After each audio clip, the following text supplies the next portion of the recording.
Are you looking for how to fix Instagram archive story not showing problem? In this video, I show you how to fix Instagram archive story missing or not showing problem. For solving this problem, go to Play Store, search for Instagram,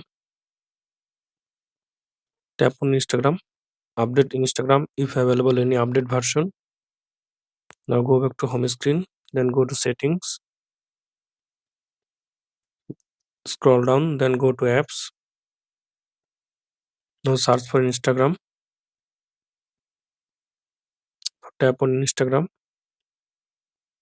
scroll down, tap on storage, tap on clear data, tap on delete, tap on force stop.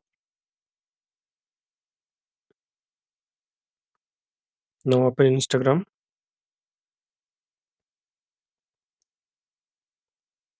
log into your account.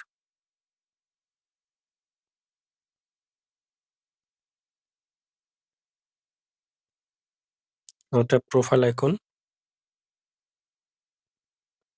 Now tap three dot menu. Now tap on archive. Now you can see that your archive story. I hope that this method fix Instagram archive story not showing problem. Thanks for watching. Don't forget to subscribe. Thomas Guide.